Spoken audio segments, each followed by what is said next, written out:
Jesu ndiwo mambo. Pane nyaya iri kutaurika yemusi wa 31 July. Iwewe hautomboziva chako kusungwa. Mhuri yako ndo inotambudzika. Mudzimai wako ndiye anotambudzika. Vana vako ndo vanorara nenzara. Saka pamwe pacho zvoda kutanga wafunga. Example yekupedzisira. Kune vakasungwa 2024. Vakasungirwa kuAvondale. Vazhinji vacho pavakabuda mujere vari kukwangwa izvo vari kutambudzika. Hakuna kana organization yakavabatsira. Vamwe vakanga vaine mabasa vakarasikirwa nemabasa. Vamwe vakasvika tumabusiness tukaparara. Vamwe vakasvika mumisha yave matongo. Nekuda kwekufurirwa navanhu vari pamberi ndo vanobhenefita. Iwewe gudza dungu hauna chaunowana, unofira mafufu segonzo. Nyaya 31 July siyana nayo. Vaka Zimbabwe, shandira mhuri yako, tengesa madomasi, enda kubasa, ushandire mhuri yako. Nekuti ukasungwa uchashaya mukana wokushandira mhuri yako, wakufambira nyaya dzekumakoti. Wake up to the headlines, it's time for Coolien TV. Real stories, real voices, that's Coolien TV. From Zimbabwe to the world, it's Coolien TV. Breaking every big story, Coolien TV. No rumors, just the facts, Coolien TV. Every update comes first on Coolien TV. Zvatanga manje. Ladies and gentlemen, I am back kunge msana and ndauya zvekare ndine mamwe ma-updates manyama. Idzi nyaya idzi dziri kuitika idzi manje ka nyaya dza 31 atomanga ngejeko jeko because vanhu vekuzanu PF vari kutaura kuti munogona kungofira mahara. Izvezvi so tina fresh bishop vachangopinda pazanu PF handiti vachangoibata iko zvinezvi vari kutaurawo kuti nyaya dzemusi wa 31 idzi panogona kumhanyiwa. But inini manje, I am for the people. I will never join any political party. I will never represent any political party. I will always remain for the people. Tinoda kunzwa kuti vanhu vari kuti kudii panyaya iri kutaurwa naBishop. Vanhu vakatsamwa baba, vanhu vari muchigerekedza kuti vatangopinda mudariro tichionesana zvangu zviri kuitika panapa. Ndasati ndakamboona video rinowanda macomments kudarika malikes. Right! Kuenda umbangu kudzoka umbangu zvatotanga ndo imwe iri kutaurwa ende umwe ari kudedzera kuti unorwara iwe. Hey! Mazimbabwenzi anatsitsa kumana. Kudza murume mukuru kuti unorwara. A whole bishop akudzwa kuti unorwara only because of politics. Vamwe vari kutuka zvakasiyana siyana. Aiwa tichatuke nyaya dzenhingirikini idzi dzenhingirikini dzawandirwa dzichimbomirai kutuka munhu zvemhanza chimbomirai izvozvo mazimbabwenzi. Patirikedza tijambire umwe ari kuti hapana chamwari chinozikanwa apa. Ndati this is just another sign yemunhu asina chamwari. Stop smoking weed. Hanzi mirai mbanje ndo imwe iri panapa. Vamwe vari kuti hanzi aiwa hakuna bishop akadaro. Iwe umwe ari kuti kambo kakabishop akomanaka ichi chakatengesa so kuna devil pakaipa wakawana musadaro munhu wamwari wamuri kudaisa. Nemazuva ekupedzisira kuchava nemaprofita enhema titende ndo zvimwe zviri kupindurwa nemunhu. Akomana kuona comment section yese yakungokubvarura kudai soka. I'm sure nevana vasangana vanenge varipo futi vachisekerera varipo. Right, vanzi so kana muri kuziva imimi kuti kupinda mumastreets zviri mubumbiro remutemo wenyika. Saka zvokuti siyanai nazvo muri kuzvitora papi again nai pastor. Ndo mumwe mubvunzo uri kubvunzwawo nemumwe muZimbabwean ari kuziva zvaari kuita, ari willing kutopinda, ari ready kutochimhanya nevamwe ipapo zvikanzi aiwa izvo muri kuzvitora kupi. Right, umwe ari kuti aiwa imi munobva kudarkness chaiko. God gave us choices to worship him or Lucifer.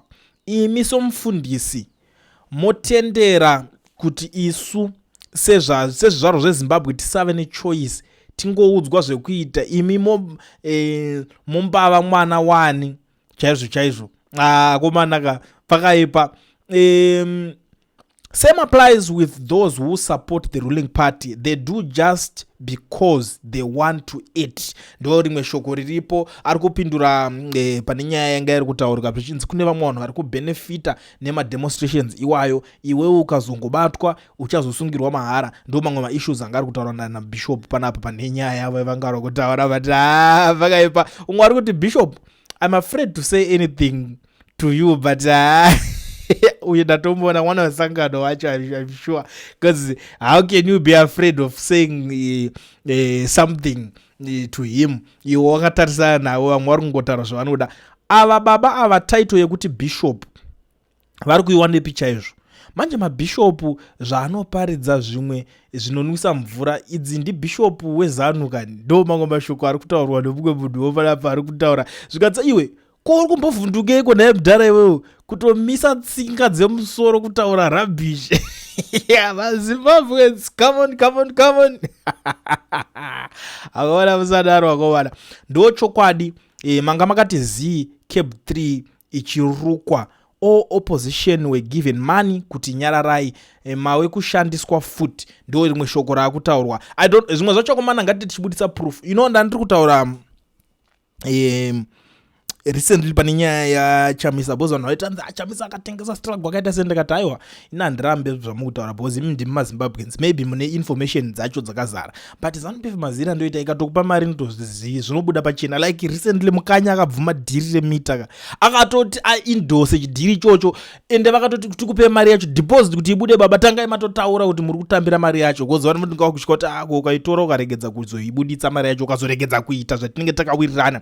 Those are some of the issues dzinenge dzakuita se dzakutanga kurezwa, but panapa ndashamisika zvangu nezviri kuitika panapa. Pari kujambiswa munhu asi ndakabvona munhu wangu arajambiswa daiso. So to those people vanoti ningatengesa ningadai so, zvakakosha kuuya nezvinhu zvine evidence, marisitsi chaiwo otaridza kuti ningatengesa uyu tamuona atengesa pakadai so. Like these people, the likes of ana bishop, havanomboswera vachitenderera vakatotaura kuti ndajoina ZANU, andimukuzviona. Saka hapana zvimwe zvakandikirina izvo zvimakuona vakusimbisa zvinhu zvekuchi zvekuzanu-PF, kozi ndokupati kwavo. Unlike vamwewo vanonyebedzera kuda kunyebedzera kuziva zvavanenge vachiita, kuti munhu anonyebedzera kuzvita ari kupati iyo ozobuda futi akutanga unyebedzera kukunikirikina. Zvinhu zvine zvisina kunaka izvozvo. Munhu abuda pachena indoona unga angori beta ini. So zvinhu izvozvo zviri important kuti zvinge zvichikosheswa zvichengetedzwa. Ende umwe ari kuti bishop zvamuri kutaura izvozvo inhau yedumbu futi, kupinda munzira, inhau yenzara futi. So ruling party or opposition party, it's all about dumbu. Vanhu vati nzara yazara mudumbu, kusungwa hakuna mhaka nekuti pane vakatofa muhondo nekuda kwedumbu yamogara muchitaura kuti yakarwirwa nyika iyi. Nhau yaive yeopposition yatitanzwa nenzara, saka hapana chakaipa kuti vana vacheme kuti baba tanzwa nenzara. Zvavo kuna baba kuti vanotora shamu kuti varove kana kuti voteerera zvekutaurwa zvichemo zvevana. So once it's up to the father kuti vakwanise kunge vachinoteerera kana kuti vanikirina zvichemo zvevana. Mumwe ari kuisa a genuine and honest question, but I don't think that at this point mune anything that you do to convince this bishop. Pakaipa pachanetsa guys. Pachanetsa pakaipa iwe unakuconvinsani because unoziva kuti kujoina futi ZANU-PF kujoina zvigureka akudzokwekwekwe. You never convince. But inini zvangu ndakangofarira ngoti munhu aita decision yake hanzi aita chake ndihoni parombe. They know munhu wekuti angabvira kudhara achitoita zvinhu zvepolitics. Munhu wekuti munhu wechechi, but angona kuti kana ndakuda zvepolitics rega ndishande nevanhu ava. Maybe mareasons ndanoziva, but inini regadza timubva taona umwe ari kuti hanzi if confusion was a person. Saka ndiani kutaurwa ipapa baba nekutambura kuri kuita vanhu, imi moya kuzotaura zvisina basa musango, varume mangwana munoshaya nekuhwanda pakashata. If demonstrating is every citizen's right, let them demonstrate peacefully, but if it is not allowed, let them know in time it will be an offense to do something against the law. Momwe ari kutauro akamira kuside law. Manje law yacho yakunedza uchamirirwa nani maloya acho ari kungoitawo zvese. Guess what? Panonga uya ne another comment zvikanzi mupemi wemazuva. Zvakaoma. Akomana. Ungakutuka nevauga, ungakuti go and see Victor. Which Victor? Are they talking about? Maybe kuti vanoona grave site ya Victor Matema Dandere. What are you guys talking about? Victor andi anengapo mari rekuti ape mota. What are you saying? Msadaro komana. Right, hanzi ndimi vanyengeri veshoko, paridzai zvaJesu chete, kwete kupuwa zveropa, piwai nekudya nesangano kwete zvekumupunyikidza nekuti uri kudya navo. Rimwe shoko riri kubva kune umwe muZimbabwean, nyika yedu mahwani wakomana, dai machechi ambovharwa tiite restart because vamwe makungofunga dumbu renyu chete, hamusisina basa nevamwe, ndo vamwe vari kunikirikina. Vamwe vari kuti right, this guy anofanira kuenda kurehab, truly speaking. Vada kuendesa bishop kurehab rakwana. Umwe ari kuti anzi Nyamakanga uri mutengesi chakati chaiyo because waida kuti kuitwe madhemo mhosva isati yaparwa here. Mhosva yakaparwa paakasaina, saka nyarara zvako and iwe uchatiza Zimbabwe. Vatanga vanhu vaZimbabwe vanozvidaka zvokuti ndingi uchasungwa, ndingi uchabatwa. I don't know, maybe vari mapowers acho kana kuti yekuti munhu atize ndingirikeni. The reason why ndisinganyanya kubhilivha zvokuti munhu wobva anzonzi saka iwe uchatiza, uchatoitiza Zimbabwe. Zvakamboita zvikubva kare, zvaane nguva zvichitaurwa izvozvo. Vanhu vanototiza zvigananda zvine zviri pafront line patsono chezvo because kwataza vamwe vanhu vaishanda naMugabe, they are still in the government today, in the Second Republic government. Saka dzimwe dzacho dzine dzingoriwo ngano. Umwe ari kuti iwewe uri mboko kana wazogara vanhu vachinyunyuta sezviri kuitwa nehurumende, unoti zviri kufadza vana veZimbabwe, iwe ndo pauri kutaura tsvina dzako uchiona seunofunga kudarika nyika yese. Get away. Aizve umwe vari kuita anzi mhanza iyo. Aiwa wakomana, ndataura ndati musataura. Munoziva kuti nyaya iyo mhanza yamuda kutaura ngaikai maZimbabweans, you must be very careful. Munhu waMwari kauyo munenge muchida kutaura kudai so. Hadzi umwe akazobhurumwa nemapere nguva yaElijah.